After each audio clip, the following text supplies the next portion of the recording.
Hey everyone, it's Alex from Following Alex, and I'm super excited to do today's video because I did a run a mile a day for 30 days challenge. I'm actually filming this intro at the end of the 30 days because I've had these missing files in my iMovie forever and I couldn't figure out what they were, and I just realized it was the footage of just like introducing why I was doing it. So if you're new here, hey, please like and subscribe, and if you are returning, I'm so glad you're watching another one of my videos. It means so much to me. I decided to do a run a mile a day for 30 days. I don't really know where I got the idea. I just wanted to do some kind of challenge and I wanted to incorporate fitness because I've completely just fallen off what I used to love about fitness and health, and I'm just not as healthy. So I wanted to do run a mile a day challenge. So I'm gonna take you through my 30 days with a couple check-ins, and then at the end of this video, I'm gonna tell you about things I learned from the experience. But for the intro, I'm just gonna tell you what my goals were. Physical appearance is not my main focus. If my physical appearance gets better, cool, but I'm trying not to rely on that right now because my physical appearance is more or less the same as what it's been. Like it fluctuates a little bit, but my health has fluctuated a lot. So it's not really a good marker for how I'm doing. Let's look at 3 goals I want to get out of running a mile every day. So my first goal is evidently that I want to get back into running. I want to incorporate running into my routines. I want to make sure that I can run without it being a complete pain, and I just want to really bring it in and prove to myself that I'm still a runner because I haven't ran in a really long time. 2, I want to nourish and hydrate my body and make it a priority. And the reason running a mile every day will help this is because I know how it feels when I don't eat properly or I don't hydrate properly and I try to run. It is miserable. It's best for me to run a mile every day, and that will actually help me keep track of what I'm eating, what I'm drinking, because I'm not doing great right now. Oh, and 3rd, I'm doing this because I want to prove to myself that I can finish something, I can stick something out, I can commit to it. And vlogging has really helped me stick to things I want to do. So I'm hoping that me committing to myself and committing to this challenge for 30 days will prove to myself that I can commit to things and I can try new things and I can make it work. You might see a lot of these like I did this for so long challenges because I'll talk more about it at the end, but this was life-changing for me, honestly. Like, you just ran a mile for 30 days. Well, it taught me a lot about myself and showed me a lot of my abilities and what I'm lacking and what I need to work on. So let's get to it. Do you like it better when the ocean's warm? Do you like it better when you see the sun? Do you like it better when the sky is blue? I know I do. In a summer state of mind, we'd be wasted all the time. In a summer state of mind, in a summer state of mind. I'm just doing like a check-in. It's been my first week. I'm really happy that I'm doing it. So I've only skipped 1 day, and I'm not gonna beat myself up for that because the reason I skipped was I had a migraine the day before and I ran anyway, and then I woke up and still had my migraine. It wasn't the right move to make, so I just didn't run that day, but I did do a little workout, and we went to go on like an easy walk. We actually ended up like getting lost in the woods and hiking for like an hour, so I think I made up for it.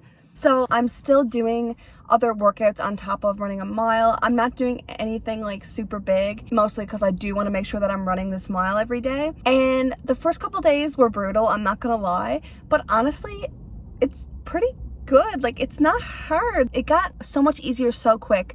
Like, the 3rd day is how I expected to feel on like the 30th day.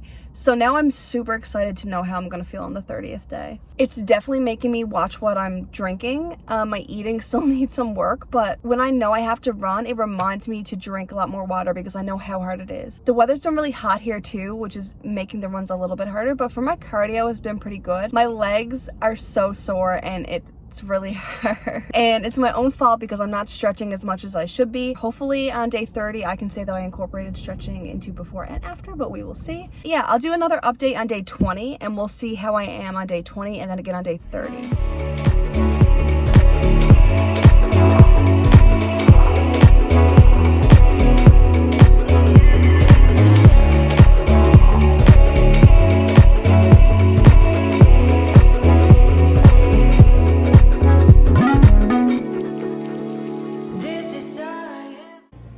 Hey, so it's halfway through June. I wasn't gonna do like a check-in, but I figured I would stop in because I'm halfway done running a mile every day. I love it. I actually might keep it up for longer, we'll see. But it's actually the first day that it's raining, and it's like raining pretty bad. There's like a tropical cyclone warning. Not that the cyclone is hitting us, but it's off the coast, so we're getting a little bit of that wind and rain. So the first day I've had to run in bad weather, so I will update you when I get back. This is just a quick little check-in. I'll do my 20-day check-in on the 20th. Okay, so I'm back. That only took 10.5 minutes. I've actually been running like a lot faster than when I started, which is cool because I'm only halfway through. I must have got lucky, or the universe was kind of on my side, because I had a window of when the ground was really wet, but it wasn't raining, but it just started raining when I hit my 1 mile and was walking back to my apartment, because there's a little gap between my 1 mile and my apartment. Oh, sorry, I'm out of breath. Dreamed of, this is all I ever wanted. Baby, you and that's so real, yeah. The kind of stuff that you can plan, yeah. This thing we got is, I know I love it. I'm doing my 20-day check-in. It's actually June 21st. So it's day 21. Out of 20 days, I've only missed 1 day. I have yet to run in the rain, which is pretty amazing. We had one rainy day, which you saw, but it actually lucked out for me. And I hope that this lighting and everything was good. Okay. See you in 10 days. In a summer state of mind, we've been wasted all the time. In a summer I'm about 2 to 3 days away from completing my run a mile for 30 days. So 30 days straight. I started June 1st and it is June 28th. So this is kind of like my ending segment. My physical appearance was not the focus of this little test or challenge, and doing this was actually very eye-opening and one of the best decisions I've ever made. The days that I skipped, I actually went out and hiked or did some kind of physical activity and walking or hiking. I skipped 1 day because I had a migraine really, really bad, and I skipped actually yesterday, so the 27th, because I am mentally exhausted. And that's one lesson that I wanted to talk about. Running a mile every day has really proven to me how exhausted I am mentally and physically, how burnt out I am, and how much of myself I'm putting into work and school and other things, and not giving myself a lot left over to have any kind of health priorities. A lot of days I was running, I was completely burnt out, but I did learn quickly that running actually helped me because I got to go outside, physical activity, it did help me.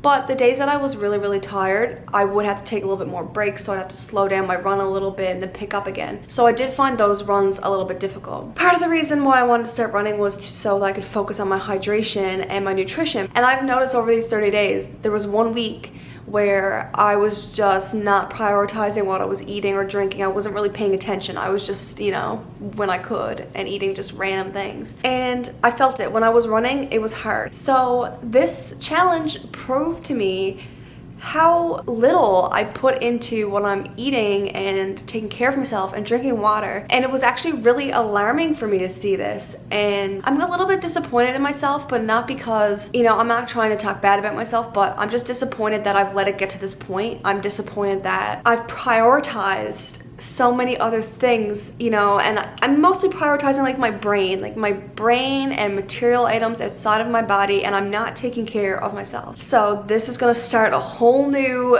little challenge in my life when it comes to doing better for my health. Maybe I'll film that. So another lesson I learned is that my excuses are just excuses. So I acted like I didn't have enough time and I couldn't fit into my schedule. I acted like if I had to go somewhere 3 hours from now, there was no way I could go for a run. I acted like it was too much to add to a workout, or that I didn't have time to do a workout, and that I used to make an excuse that, well, I love hiking and taking pictures, and if I run, I won't get to do that. Those are such big excuses. For one, the slowest I ran a mile was probably 12 minutes. 12 minutes is not a lot of time. Think about all the time I spend on social media or just lazing around. 12 minutes is not that big of a deal. My excuse that I couldn't fit it into my workouts. So my workouts have not been great, mostly because COVID had us locked down until recently and I had no gyms and I just kind of lost that motivation. So I've been working out, but I've been doing like pretty short workouts. So there's no real excuse. I would understand if I worked out really, really hard and it was like, okay, that's too much. I don't need to really do this to myself, but I wasn't working out that hard. It was just an excuse. My excuse about not doing it because I wouldn't be able to hike or walk or want to or take pictures. For one, I didn't limit myself, so I stopped and took pictures when I wanted to, and I still got out and hiked and walked at other times in the day. You can make time for it, and it really made me realize that my excuses are not fact and that I should have to test them out to be sure that I can't do something. And that's really gonna motivate me in my goals that I'm setting now, because I can't make an excuse a fact unless I've tried it out.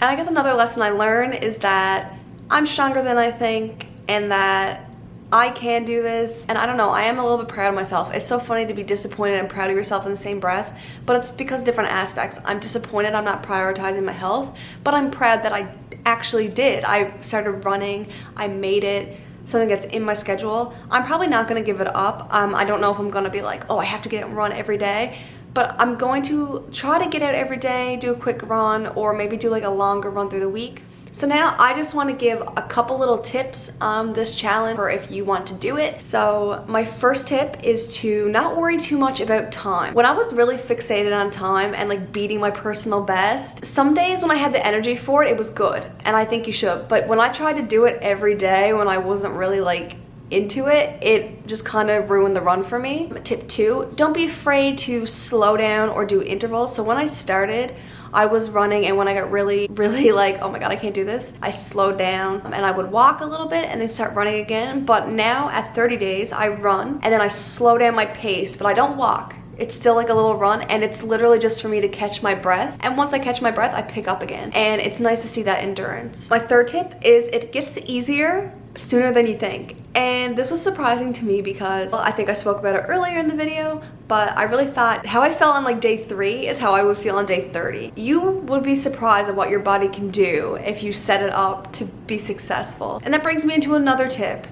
Hydrate and nourish your body. If you do not have energy and like hydration, it's gonna suck. It's just gonna suck. And I like that running brings out my health. I like that when I'm running, I can kind of gauge where my health is. So I think it's important to recognize that. Another tip is don't push yourself if you are in pain. And that could be from stress, emotional pain, or just literally physical pain. Just because you want to do this challenge doesn't mean you have to push yourself to the point where it's like dangerous or unsafe or unhealthy. Another tip, so I was mostly running the same loop by my apartment, but I actually used to sometimes do it like clockwise and counterclockwise just to mix it up a little. But if you can get out on other trails, changing up your scenery can really help the run because it doesn't seem like, oh, I've done this before. If you want to do this challenge, I totally welcome you to do it. If you are a runner and you run every day, share your thoughts, comments, anything down in the comment section. If you like me doing these kind of health and fitness challenges and just kind of sharing this kind of vlog, I would love to keep doing it because I think I'm going to start a whole new fitness journey when I get back from my trip I'm taking in July. So thank you for watching. Like and subscribe if you like my video on my channel, and I can't wait for my next video.